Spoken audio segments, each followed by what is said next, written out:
Good morning, or good evening if you're watching this in the evening. This is day 8 of our 12 days through the book of Numbers. If you have not done so already and you are watching this on YouTube, please subscribe to my YouTube channel and like the video. If you're on Facebook, give it a like. And if you've got the time, jump on over to my YouTube channel. Lots of good resources there, and subscribe to the channel there too.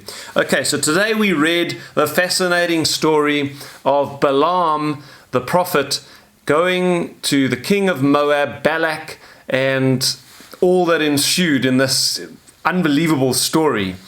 So Balaam was, let's just clear this up, he was a true prophet who knew Yahweh. So let's read Numbers chapter 22, verse 18.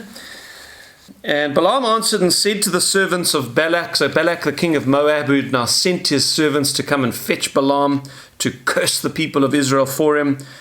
He says to the servants of Balak, though Balak were to give me his house full of silver and gold, I could not go beyond the word of Yahweh my God, to do less or more. He uses the covenant name of God. He doesn't call him Elohim, just God generically. He calls him Yahweh, the covenant name. So he was a prophet of God. He's kind of this mysterious figure in the Old Testament. We don't know where he came from. We don't know if he was an Israelite who'd moved away from the Israelites to live in the wilderness. That may be the case. He may have been one of the children of Israel. But this we know, he was a prophet.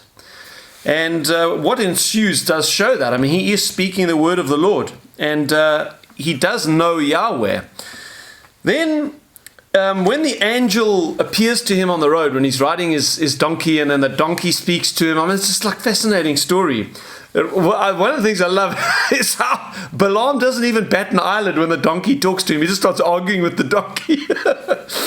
When the angel of the Lord rebuked him initially, it was not because Balaam had gone with the messengers of Balak. God did want him to go. He was sending a prophet to that nation to speak the word of the Lord to them.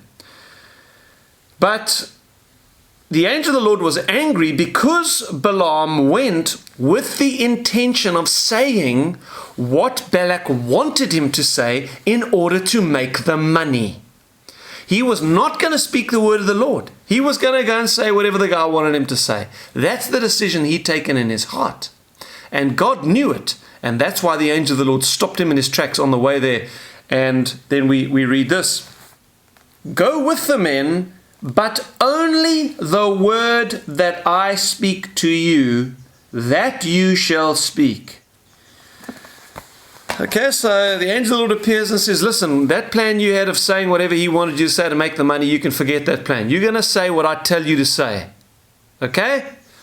Balaam kind of gets the message, and he's, okay. And in fact, he's true to that. I mean, he was terrified of what he'd seen. So when he gets to Balak, you'll see 3 times, he prophesies the true word of the Lord, and Balak gets furious with him because he keeps blessing the children of Israel, not cursing them. And yet, we read this in 2 Peter chapter 2, but there were false prophets among the people, even as there will be false teachers among you, says Peter. They have forsaken the right way and gone astray, following the way of Balaam, the son of Beor, who loved the wages of unrighteousness. But he was rebuked for his iniquity. A dumb donkey speaking with a man's voice restrained the madness of the prophet. So there Peter does refer to him as a false prophet. Not that he didn't know Yahweh. He did know Yahweh, but his heart was not inclined to obey. And this is true. There are people who are in the church who know the Lord, they know the word of God, and yet their hearts are drawn astray into sin because of the desire for money. So here's the little note that I've made on this. Money. The desire for money has ruined many a preacher. Because even with Balaam, though the fear of Yahweh and the fear of the angel of the Lord who had rebuked him on the road did restrain him from prophesying falsely, yet he still found a way to get his hands on the money in the end.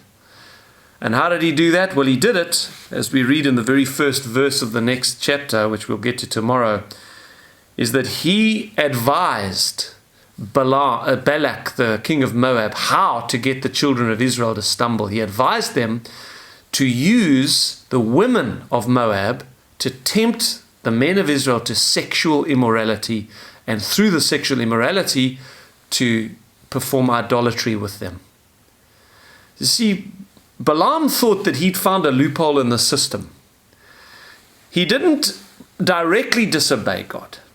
He still prophesied what God wanted him to, because the angel of the Lord had warned him, you better do that. So that's what he went and did. But when he'd finished prophesying and he'd done what God had told him to do, he thought, well, now that I've done what God's told me to do, I've kind of made peace with God, and he's not watching me anymore. I'm quietly going to now still make the money, because I don't want to leave without the money. I'm going to tell Balak what he can do to get, look, he's not going to beat them in battle. The only way he's going to see his enemies defeated is if we can turn Yahweh against his own people.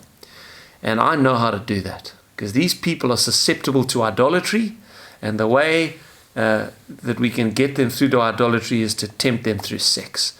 So, Balak, king of Moab, here's what you do. You get a bunch of your loose women, and you send them into the tribe of Israel, and you get them to tempt them with sexual immorality and idolatry. That's how you're going to do it. And then he leaves with the money.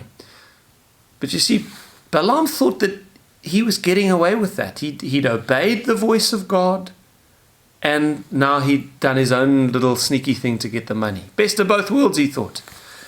But he found out, as will any preacher who thinks they've found a loophole, that they're still preaching the truth, and yet behind the scenes they're doing something to make money, to get their hands on money unrighteously. They will find out that God's eyes are never turned away, and that he will bring every act of unrighteousness into judgment.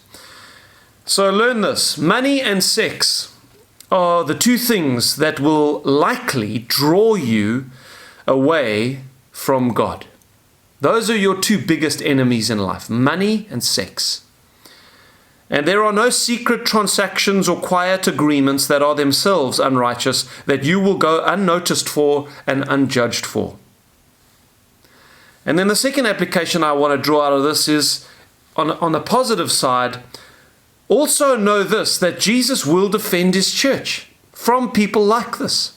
Though there have been many unrighteous preachers, many men of God who have stumbled because of sex and stumbled because of money, and yet, despite them being false prophets in the end, false in that they don't lead God's people cleanly, know this, that despite all of their sin, Jesus will still build his church, and the gates of hell will not prevail against it.